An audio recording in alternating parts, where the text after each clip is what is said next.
Je vous remercie. Merci. Merci beaucoup. Honorable député Aïssata Tall, vous avez la parole. Honorable Ayib Daffé se prépare.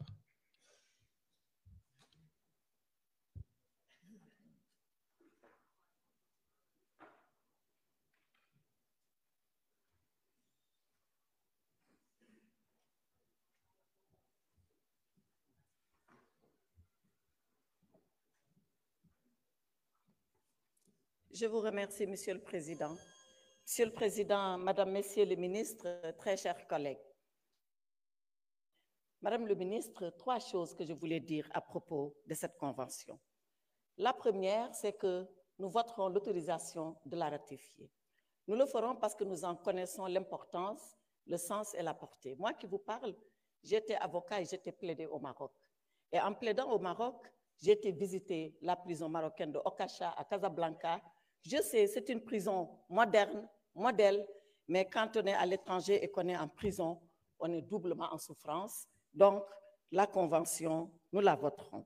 Deuxième chose que je voulais dire, que beaucoup de mes collègues ici ont relayé. Pourquoi avons-nous attendu maintenant pour la ratification? Ou alors, pourquoi nous n'avons pas ratifié avant?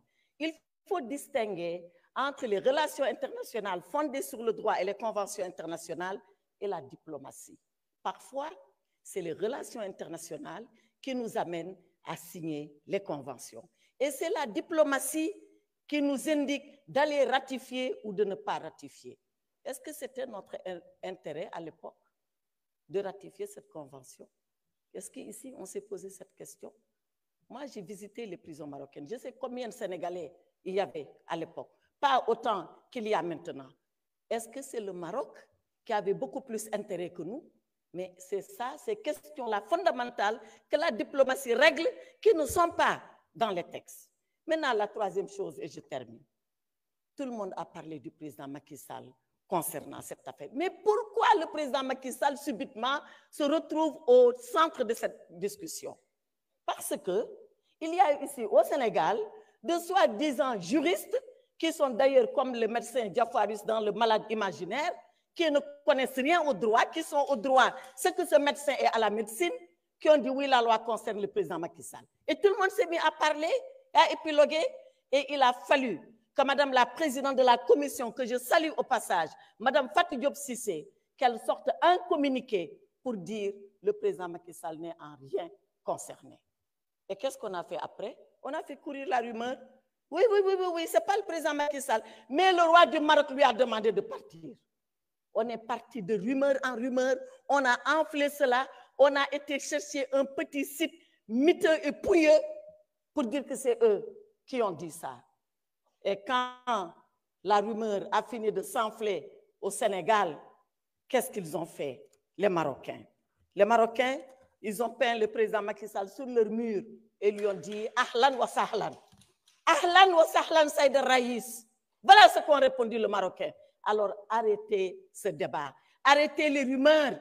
La rumeur, elle n'a jamais donné à manger à la fin de la journée. La rumeur, elle n'a jamais fait signer un contrat de travail. La rumeur, elle n'a jamais rendu heureux. Soyons sérieux entre nous et parlons de choses sérieuses et faisons avancer le Sénégal. Ahlan wa sahlan, président Macky Sall. Il a choisi de vivre au Maroc parce que c'est sa liberté. Et il l'a dit avant de quitter le pouvoir. Allez regarder les archives. Chaque fois qu'on lui a dit « Qu'allez-vous faire, monsieur le président, si vous quittez le pouvoir ?» Il a dit « Je ferai comme mes prédécesseurs.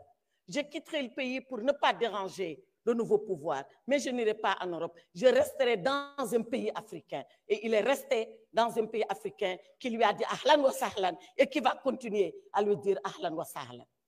Donc, Macky Sall sera au Maroc tant que c'est sa volonté. Il rentrera au Sénégal quand il le voudra.